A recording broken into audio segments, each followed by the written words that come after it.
절기로 5월달 가정의 날인데 가정은 5월달 첫 주는 무조건 어린이주일이에요.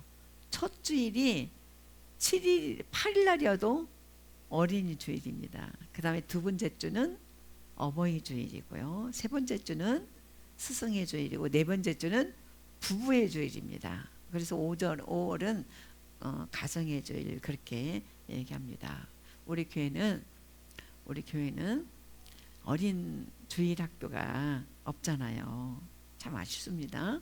그래도 우리 교회는 우리 아이니가 어린이 유아 세례며 어린이 명목을 이어가고 있습니다. 위해서 기도해 주시기 바랍니다. 어느 날 한 선생님이 아이들에게 이렇게 물었어요. 얘들아, 천국에 가려면 어떻게 해야 될까? 그렇게 물었어요. 여러분들은 어떻게 생각하세요? 천국 가려면 어떻게 되죠? 아이들이 손을 번쩍 들었어요. 한 아이가 그래요. 착하게 살아야 돼요. 그래요. 또 다른 아이가 뭐라고 하냐면 기도를 많이 해야 돼요. 그래요. 근데 저 뒤에서 조용하게 어떤 아이가 일어나가지고 뭐라고 그랬을까요? 여러분들은 수준이 높아요. 여러분들은 대답은 그래요. 근데 이 아이는 뭐라고 그랬냐면 죽어야 돼요. 죽어야 돼요. 맞죠? 맞는 말이죠. 응? 우리도 빵하고 웃었듯이 그때 그 아이가 하는 말에 모든 사람이 빵 터지고 웃었다고 합니다. 자, 우리가 지난주에는 엘리야를 공부했습니다. 하나님은 엘리야를 통해서 불로 시작하셨어요. 불로 시작하시고 불로 시작해버리고 끝나버린 것이 아니라 계속 은혜로 이어가셨습니다. 자, 갈멜산 위에서 불이 떨어진 날을 여러분들 지난주에 들으셨죠? 바알 선지 450명이 바알이여 불을 내려주소서 기도했지만은 불은 내리지 않았습니다. 그러나 그 반대편에 섰던 엘리야 혼자 외쳤죠. 하나님께 기도했죠. 하늘에서 불이 떨어졌습니다. 엘리야는 외쳤습니다. 여호와 그는 하나님이시로다. 하늘에서 불이 내려왔고 백성들이 그 앞에 엎드렸던 것을 우리가 볼 수 있었습니다. 그러나 놀랍게도 그 다음 이야기도 계속 이어가는데 승리가 아니라 절망입니다. 그 뒤에 그렇게 하나님 앞에 담대하게 섰던 엘리야는 아합과 이세벨로 인하여 엘리야는 도망칩니다. 광야로 들어갑니다. 그리고 이렇게 말합니다. 하나님, 아주 족합니다. 이제는 나를 좀 죽여주세요. 성경대로 말하면 여호와의 넉넉하오니 지금 내 생명을 거두어 주소서. 이래요. 왜 그랬을까요? 불은 내려왔지만은 사람들은 변하지 않았기 때문입니다. 이 선지자가 하나님과의 관계는 완벽하고 그렇게 우상 숭배하지 말고 하나님을 섬기라고 외쳤지만은 바알 선지 450명대 엘리야 그 앞에 대결하고 있었지만은 사람들은 백성들은 머문하고 하나님만 데려오지도 않고 바알에게도 완전히 가지도 않습니다. 그래서 지난주 설교 제목이 뭐였죠? 너희는 어느 때까지 머문하려느냐. 응? 그리고 돌아섰는데 백성들은 하나님을 따르지 않아요. 그러니까 엘리야가 얼마나 쓸쓸하고 외롭겠어요. 하나님께 기도합니다. 하나님, 날 좀 죽여주세요. 하나님, 저 그만 사역하고 싶습니다. 죽여주세요. 근데 하나님이 하시는 뭐냐면은 엘리야를 책망하지 않으세요. 야단치지 않으세요. 먼저 맛있는 걸 먹입니다. 그리고 재워요. 그리고 조용히 이렇게 말해요. 야, 아까 우리가 본문 읽었지만은 너는 가서 엘리사라는 사람을 찾아서 기름을 부어라. 왜 하나님은 그 450명대 엘리야 혼자 서서 일을 할 때 다른 사람을 옆에 세우지 않았을까요? 엘리야 혼자 감당하겠을까요? 하나님 분명히 목적이 있었을 것입니다. 여기서 우리는 놀라운 하나님의 진리를 봅니다. 사람 눈에 보이는 현실, 이 상황이지만은 그 안에 있는 하나님의 뜻과 본질은 우리와 다르다는 사실입니다. 우리는 상황을 보고 놀랍니다. 와, 많다, 와, 적다, 무섭다, 에이, 가소롭다, 이렇게 상황을 보고 우리는 판단합니다. 그러나 이 팩트, 눈에 보이는 것, 이 엘리야는 살고 싶지 않았습니다. 그러나 그 진리의 하나님이 보시는 것이 있기 때문에 무너진 마음도 백성들을 향한 절망도 이겨낼 수 있었습니다. 겉을 넘어 본질을 보는 진리, 오늘 거기에 대해서 말씀을 한번 나눠보겠습니다. 진리가 이어지는, 이게 하나님의 진리가 이어지는 엘리야에서 엘리사에게로 이어지는 하나님의 일이 있다는 사실을 오늘 말씀을 통해서 우리가 깨달을 수 있을 것입니다. 하나님은 한 사람에게 모든 일을 맡기지 않으십니다. 하나님은 또 바로 다음 세대를 준비하십니다. 엘리야가 끝이 아니었습니다. 이미 하나님은 다음을 준비하고 계셨습니다. 엘리야가 그냥 길 가다가 우연히 엘리사를 만나는 것이 아니라 오늘 말씀 중에 하나님께서 엘리사에게 가서 기름을 부으라, 이런 말씀이 있었잖아요.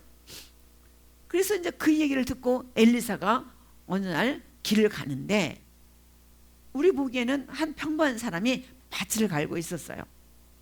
우리가 보기에는 평범한 사람이었지만은 그러나 하나님께서 준비한 사람이었습니다. 그 사람 이름은 엘리사였고, 엘리사는 가난한 사람이 아니었습니다. 자, 한 겨리가 소가 몇 마리냐면 2마리예요. 그러면 12겨리면 소가 몇 마리예요? 24마리죠. 여러분 계산 참 잘하시네요. 자, 지금도 24마리면은 큰 돈이에요, 작은 돈이에요? 큰 돈이죠. 24마리를 가지고 일하는 밭은 또 얼마나 컸을까요? 마지막에 12번째에 그 소를 잡고 일을 하고 있는 엘리사를 발견합니다. 그가 바로 이제 엘리야가 아무 말 없이 엘리사에게 다가갑니다. 그리고 19장 19절 보세요. 그리고 자기의 겉옷을 엘리야에게 던집니다.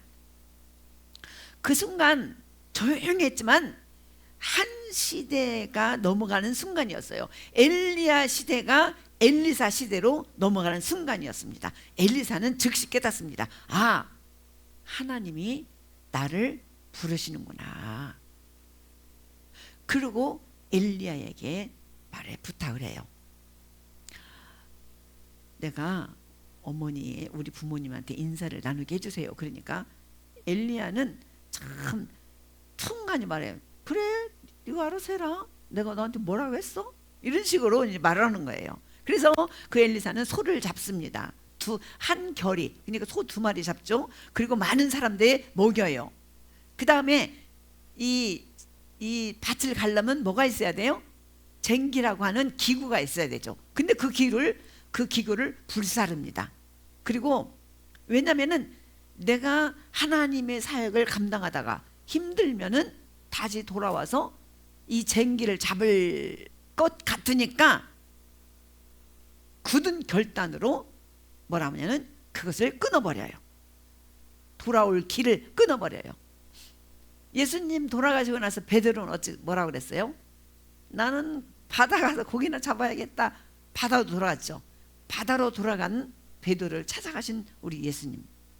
이 엘리사는 자기가 뒤돌아갈 길을 끊어버려요. 예를 들자면은 건너온 다리를 다시 건너가지 않게 해서 그 다리를 잘라버리는 거하고 똑같아요.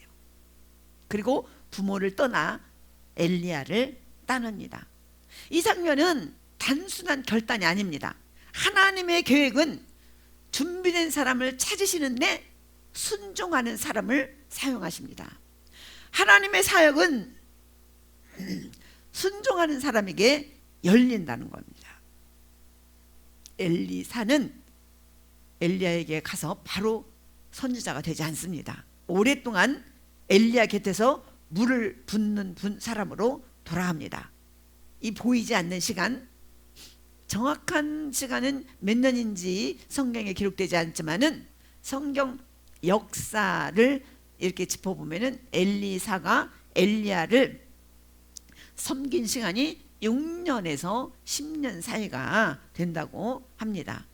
이 6년에서 10년 사이 하나님께 부름 받고도 이름 없는 시간을 이렇게 길게 보냅니다. 인정받지 못한 시간.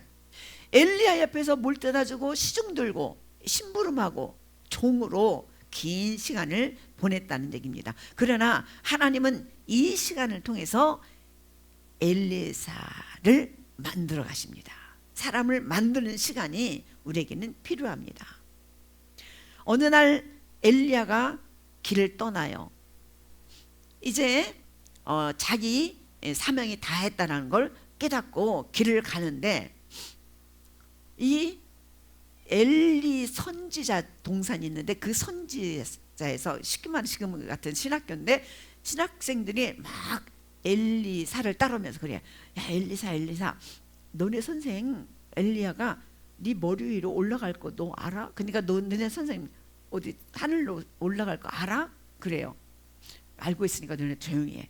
아니 앞에서 엘리야가 가는데 뒤에서 막 그렇게 얘기하니까 알고 있어, 조용히 해. 우리말로 말해, 알고 있거든, 조용히 해. 막 이런 식으로 하겠죠. 여러 번 그랬습니다. 그런데 엘리야는 뭐라고 하냐면, 엘리사 날 그만 따라오고 돌아가, 그래요. 길갈에서 또 한 번 그랬죠. 아닙니다, 전 끝까지 따라갑니다. 또 베들레 가서 엘리사 그만 나와. 여리고까지 갔어요. 여리고까지 갔는데 요단 강가가 가로막고 있습니다. 그는 계속 말합니다. 너는 여기 머물라. 응? 우리말로 하면 너 그만 들어가. 여기서 인사하고 작별해. 그러나 엘리사는 말합니다. 여호와의 살아계심과 당신의 영혼이 살아있음을 두고 맹세하노니 내가 결코 당신을 떠나지 않겠습니다. 이렇게 말을 해요. 이 장면은 단순한 동행이 아닙니다. 하나님이 준비한 사람은 끝까지 스승을 따릅니다. 여호수아도 모세가 시내산에서 하나님께 율법을 받을 때 그 밑에서 끝까지 지켜 기다렸습니다. 엘리사 역시 엘리야의 곁을 떠나지 않았습니다. 계속 따라오니까 엘리야가 이제 작별의 시간이 가까웠다, 이런 생각을 알고 엘리사한테 물어요. 요단강 앞에서 엘리야가 엘리사, 내가 너희에 어떻게 할지 구하라, 그래요. 이게 이제 옛날 말이지만 이런 말이에요. 엘리사, 이제 내가 때가 되었으니까 내가 너를 위해서 뭘 기도해 줄까? 너는 하나님께 원하는 게 뭐야? 이렇게 묻는 거예요. 그러니까 엘리사는 이렇게 대답합니다. 2장 9절입니다. 열왕기하 2장 9절.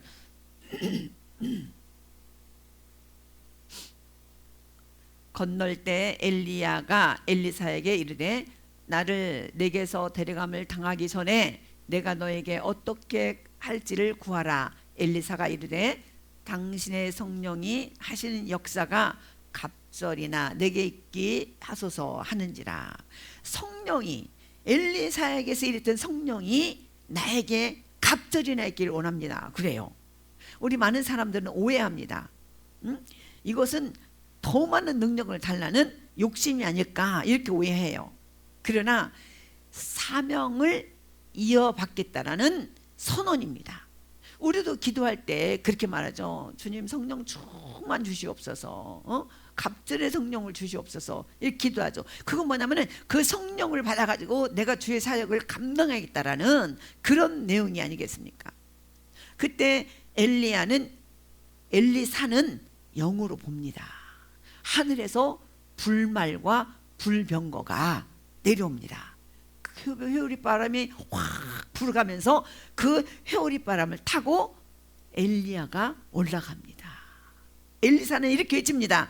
열왕기하 2장 12절에 내 아버지여 이스라엘의 병거여. 이렇게 외칩니다. 한번 읽어보시다. 12절 시작. 엘리사가 보고 소리 지르더니 내 아버지여 내 아버지여 이스라엘의 병거와 그 마병이여 하더니 다시 보이지 아니하는지라. 이에 엘리사가 자기의 옷을 잡아 들로 찢고, 그리고 엘리사가 입고 있던 옷이 사늘로 승천하면서 떨어집니다. 그 옷을 줍습니다. 주어가지고 그 옷으로 요단강을 칩니다. 그러니까 요단강이 갈라져요. 갈라져. 그래서 그 길을 다시 건너서 돌아옵니다. 이제 엘리사는 혼자입니다. 요단강 앞에 섰습니다. 엘리야 선생님이 남기고 간 그 옷, 이 옷을 보면서 엘리야의 하나님 여호와여 당신은 어디 계십니까? 14절입니다. 2장 14절 이렇게 외칩니다. 엘리야의 몸에서 떨어진 그의 겉옷을 가지고 물을 치며 이르되 엘리야의 하나님 여호와는 어디 계시니까 하고 그도 물을 치매 물이 이리저리 갈라지고 엘리사가 건너니라. 그 순간 요단강이 갈라집니다. 이 장면이 말하는 것은 단 하나입니다. 하나님은 엘리야의 하나님이 아니라 오늘 지금도 살아계신 저와 여러분의 하나님이라는 사실을 잊지 마시기 바랍니다. 엘리야는 떠났습니다. 엘리사가 남았습니다. 그러나 사역은 멈추지 않습니다. 왜입니까? 하나님의 계획은 특정 인물에게 묶이지 않습니다. 엘리야라는 사람 선지자에게만 묶이지 않습니다. 그리고 엘리사에게 그 사명이 계승됩니다. 엘리야가 했던 역할은 우상 숭배를 책망하고 하나님의 뜻을 전하는 것이었습니다. 엘리사는 그 사명을 그대로 이어받아서 왕들과 백성에게 하나님의 말씀을 전하고 나라의 방향을 영적으로 바로잡는 역할을 계속해 나갑니다. 엘리야가 기적으로 하나님의 살아계심을 드러냈다면 엘리사는 더 지속적으로 다양한 기적으로 그 사역을 이어갑니다. 예를 들어서 요단강을 가르는 사건이나 쓴 물을 고치기도 하고 또 과부의 기름이 계속 흐르게 하는 그런 기적과 수넴 여인의 아들을 살려주고 또 나아만 장군의 병을 치료해주는 그런 사건을, 그런 기적을 만듭니다. 하나님의 능력이 한 사람으로 끝나지 않고 계속된다는 사실을 우리는 알 수가 있습니다. 엘리야는 비교적으로 대결적이고 상징적인 사건을 중심이었다면 엘리사는 일상 속 문제, 가난이나 질병이나 전쟁 상황 등에서 더 깊이 계획합니다. 즉 개인의 삶, 공동체의 필요까지 더 넓게 섬겼다는 것입니다. 엘리사는 선지자 무리, 이 제자 공동체들과 함께 사역하면서 다음 세대를 세우는 역할을 감당했습니다. 이 질문의 핵심은 결국 뭐냐? 이 질문이 아니라 이 엘리야가 엘리사에게 계승해 준 그 사역의 핵심은 뭐냐면은 왜 하나님은 엘리야 다음에 엘리야를 세우셨을까입니다. 하나님의 일은 한 사람의 능력과 카리스마로 끝나는 것이 아니라 계속 이어지고 더 넓어지고 더 깊어진다는 사실을 우리가 이 말씀 속에서 알 수가 있습니다. 자, 엘리사는 엘리야의 사역을 복제한 것이 아니라 이어받아서 확장했습니다. 자, 모세가 애굽에서 이스라엘 백성들을 인도해서 나왔습니다. 홍해를 건넜습니다. 그리고 광야 40년간을 지냅니다. 자, 모세가 이 애굽 사람들 인도해 왔을 때 이스라엘 백성들은 모세의 얘기를 듣지 않았습니다. 하나님은 원망했습니다. 모세한테 불평불만했습니다. 모세한테 했던 불평불만은 하나님을 향한 불평불만이었음을 저와 여러분도 알 수가 있었습니다. 자, 그러면은 지금 우리가 구약 성경이 우리에게 주신 그림자로 공부를 했다면은 우리는 어떤 사람입니까? 모세가 애굽에서 이스라엘 백성들을 인도했죠. 지금 저와 여러분들은 교회 안에 들어온, 교회를 그 영적으로 광야 시대라고 그래요. 교회 광야 시대. 그러면은 교회 안에 들어와 있는 저와 여러분들은 밖에 나가서 또한 모세처럼, 모세가 애굽에서 이스라엘 백성을 인도했던 것처럼 저와 여러분들은 세상 밖에 있는 하나님의 자녀들을 이끌어 이 교회 안에 데려오는 그런 역할이 바로 모세의 역할인 줄 믿습니다. 또한 엘리야 선생님, 그 선생님의 사역을 엘리사가 이어받았듯이 지금 저와 여러분들이 살아계신 하나님을 생각하고 살아계신 하나님의 역사를 안다면 지금도 하나님께서 나를 통해서 할 일이 무엇인가, 오늘 말씀을 통해서 내가 취할 일이 무엇인가를 한번 곰곰이 생각해 보는 그런 귀한 시간이 됐으면 좋겠습니다. 엘리사가 엘리야를 복제한 것이 아니라 더 넓어간 것처럼, 그러면은 나는 무슨 일을 할 수 있을까? 이것은 하나님께 기도하면은 무슨 일을 해야 할 것인가가 여러분들에게 각자 마음, 영적으로 마음을 주실 줄 믿습니다. 오늘 우리에게 주는 메시지가 무엇입니까? 혹시 이렇게 생각하십니까? 나는 엘리야 같은 사람이 아니야, 나는 평범한 사람이야, 이렇게 생각하십니까? 엘리사도 마찬가지였습니다. 사람이 보기에는 평범한 사람이었습니다. 그러나 그 사람이 삶 가운데에 하나님은 유심히 봤던 것입니다. 응? 엘리사가 농사 짓는 이 밭 가는 사람이었다면 하나님은 누구를 부르시는가? 농사꾼도 부르시고, 또 성경 아모스라고 있는데 아모스도 어떻게 하나님이 부르냐면 뽕나무 밑에서 뽕나무를 재배하다가 하나님이 불렀습니다. 하나님의 부르심은 직업도 보지 않으시고 외모도 보지 않으세요. 나이도 보지 않습니다. 다만 말씀의 순종함으로 준비하는 자들입니다. 엘리사는 그는 밭을 갈던 사람이었습니다. 그러나 하나님은 그를 통해 시대를 이어가셨습니다. 하나님 오늘도 하나님의 계획을 가지고 계십니다. 그 계획은 묵묵히 하나님의 말씀을 준비하며 순종으로 준비하는 사람에게 임할 줄 믿습니다. 오늘도 부르심이 있을 줄 믿습니다. 그리고 그 계획 속에 저와 여러분들이 들어있는 줄 믿습니다. 말씀을 맺기 전에 여러분들 한번 잘 생각해 보세요. 나는 지금 어디에 서 있을까? 엘리야처럼 지쳐 서 있을까?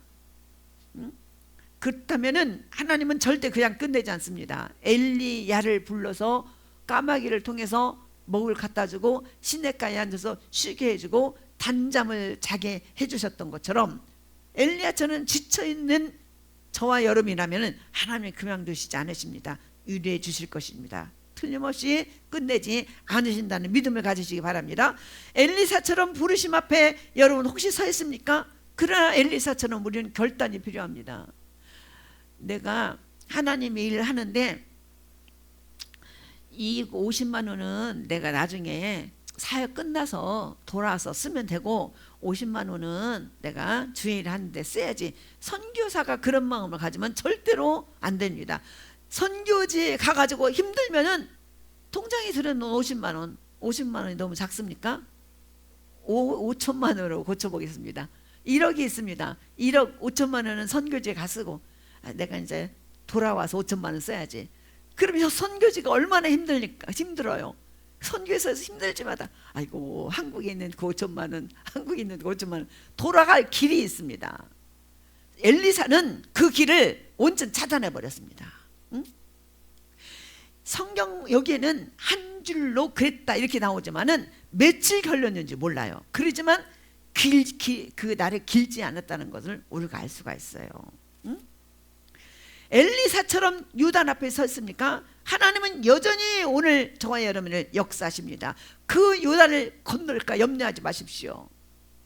반드시 하나님은 길을 열어주시고 요단을 건너게 해주실 줄 믿습니다. 우리 인생은 길지 않습니다. 우리 인생은 120이라 한 달 몇 년 남았겠습니까? 벌써 2026년도 5월달이 됐지 않습니까? 인생 길지 않아요. 그렇기 때문에 저와 여러분들은 오늘 엘리사 같은 그런 크고 작은 이유와 환경과 조건은 다르겠지만은 엘리사와 같은 하나님을 향한 결단이 있어야 될 줄 믿습니다. 이 믿음이 저와 여러분에 대해서만 끝내서는 안 됩니다. 자녀의 귀전에 항상 이야기하시기 바랍니다. 하나님의 진리의 말씀에 서야 되지 눈에 보이는 현혹에 따라가지 말라. 이런 이야기를 우리 자녀들에게 항상 해야 될 줄 믿습니다. 자녀에게 전도하는 거 참 먹어주지도 않고 힘들죠. 그렇지만은 오늘도 포기하지 마시기 바랍니다. 오늘도 이제 어린이날 다가오니까 자녀들하고 통화되겠죠? 그러면 꼭 예수 믿으라. 예수만이 우리 생명이고 예수만이 진리고 예수만이 길이다. 이런 말을 잊지 마시기 바랍니다. 그리고 제가 얼마 전에 들었는데 어떤 사람이 감옥에 갔어요. 감옥에 갔는데 독방에 갇혔대요. 근데 다리를 쭉 뻗는 독방이 아니라 움쭉 딸 수도 없는 그런 독방도 있나 봐요. 거기에서 그 안에 감옥 안에 들여 보내주는 것이 성경책밖에 없대요. 그래서 성경을 30독을 했대요. 예수 믿는 사람도 아닌데 그냥 넣어주니까 30번 읽었대요. 그랬는데 다리가 쭉 펴지는 독방으로 옮겨주시더래요.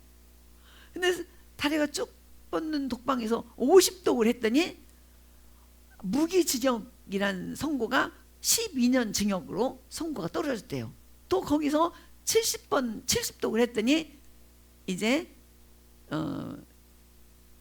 석방한다는 그런 소식을 들었대요. 여러분, 이거는 간증인데 내가 믿으면 내 간증이 되지만은 여러분들이 믿지 않으면 여러분들의 간증이 되지 않습니다. 성경 말씀에 읽는 데는 능력이 있습니다. 예를 들어보겠습니다. 예를 들자면 어떤 사람이 돈이 많이 있어요. 돈이 많은데 나는 돈이 필요해요. 그러면 돈이 있는 사람에게 아침, 점심, 저녁으로 항상 같이 있다면은 그 사람 마음의 문이 열리고 내가 어려운 걸 알겠죠. 인간도 사람도 항상 같이 있으면은 나의 어려움을 알고 나를 도와줄 수 있어요. 이 성경 말씀을 30독 했다라는 것은 1독 하려면 빨리 끝나요. 3개월 걸려요. 하루에 잠 안 자고 읽는다면 더 짧아질 수 있지만은 그러면은 이 사람이 어떻게 하겠어요? 하루 종일 뿐만 아니라 잠 잘 때도 하나님과 함께 있겠죠. 성경을 읽는다는 건 하나님과 함께 있다는 거예요.